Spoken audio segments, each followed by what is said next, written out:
Deputados.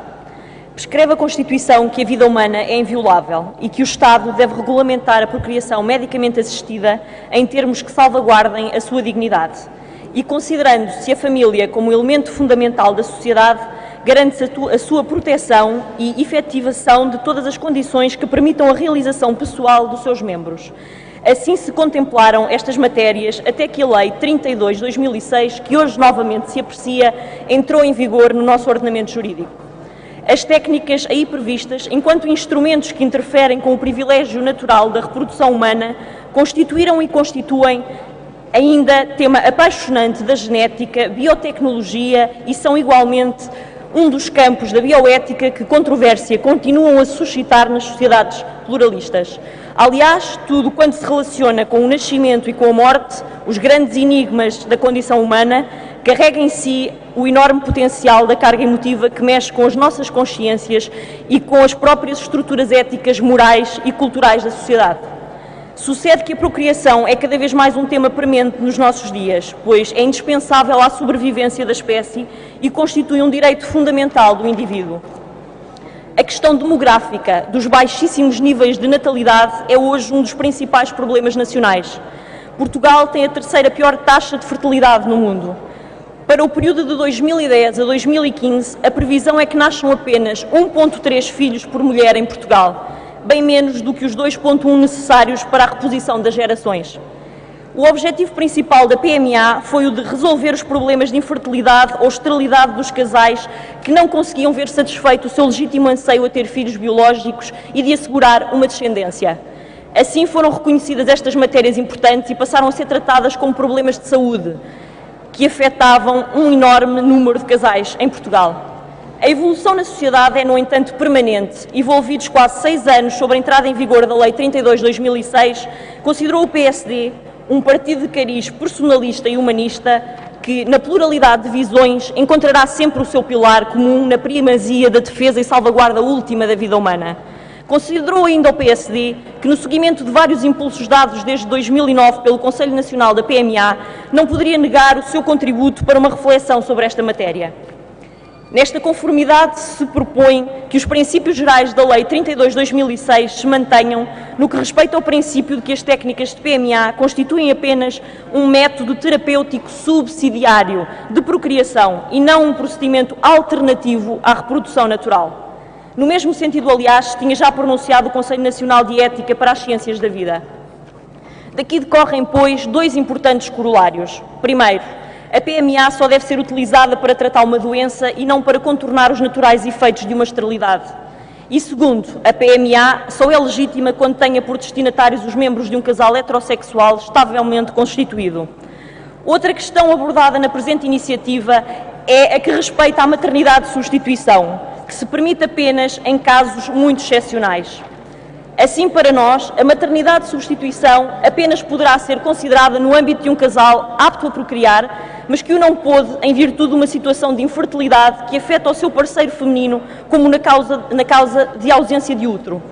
E cito o que a este respeito referiu o Conselho Nacional da PMA.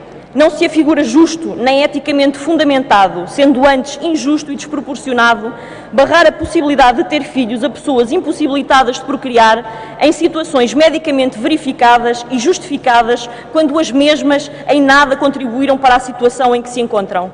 Por fim, consideramos ainda o imprescindível princípio de que é com absoluta gratuitidade que a maternidade de substituição terá de ocorrer, prevendo-se molduras penais pesadas em casos em que se verifica a concretização a qualquer tipo de contrato oneroso. Senhora Presidente, senhoras e senhores deputados, os riscos são muitos, dirão alguns, pois serão. A vida em sociedade é desse exemplo. O problema da infertilidade incurável de origem uterina é hoje no nosso país de dimensão tal que apenas quem passa pelas salas de espera dos serviços de um hospital tem plena noção do que hoje aqui se discute. A maternidade de substituição surge neste âmbito como uma forma de responder, em última ratio, a um problema físico e psíquico muitíssimo doloroso para uma mulher que tem tudo para ter um filho, com exceção de um útero. Sendo certo que outras doenças de natureza semelhante estão já hoje devidamente calculadas pela lei, tais como as dádivas de ovócitos e de espermatozoides para quem tem um cônjuge infértil. A única infertilidade, pois, que permanece sem resposta em Portugal é apenas a de origem uterina. Qual a justeza deste critério? Pergunta-se. Salienta-se a este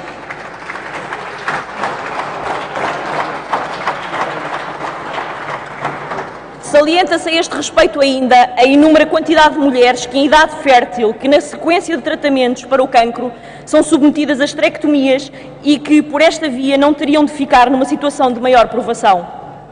Como pessoa, cada um de nós transporta várias visões marcadas por fatores intelectuais, emotivos, espirituais e também à nossa circunstância concreta não é indiferente se alguém recorreu na nossa família a tratamentos de PMA, se tem na sua família alguém com problemas de infertilidade uterina, com uma doença degenerativa, isso não deixará de ter consequências na ponderação que é feita e no balanço que se estabelece entre os valores éticos que estão em apreço e ambos merecedores de muita, eu diria de extrema, consideração.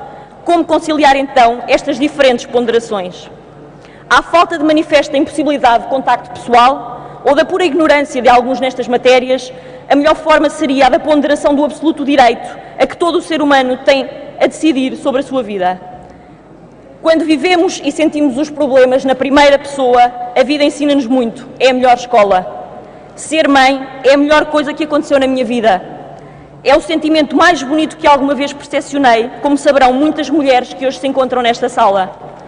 A angústia, a dor, o sofrimento físico e psíquico de uma mulher, do casal que deseja durante anos ter um filho e não o alcança por razões médicas, embora recorra uma, duas, várias vezes a técnicas de PMA, em que se sofre, se reza, se espera e uma vez mais se chora.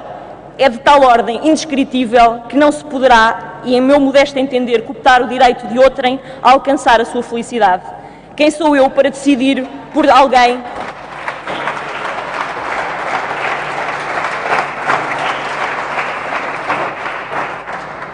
Quem sou eu para decidir por alguém sobre aquilo que para mim é imperceptível? Senhora Presidente, senhoras e senhores deputados, podemos com este diploma, em última instância, permitir esse direito a ter um filho biológico em situações absolutamente excepcionais, medicamente atestadas e acompanhadas, a quem durante anos sofre de um vazio e da angústia de querer uma criança. Portugal precisa de bebés. O nosso país está a definhar em termos demográficos e há centenas de casais a querer ter um filho, à espera de um filho durante anos e com muito amor para lhe dar. Por que não conceder-lhes esse direito? Disse.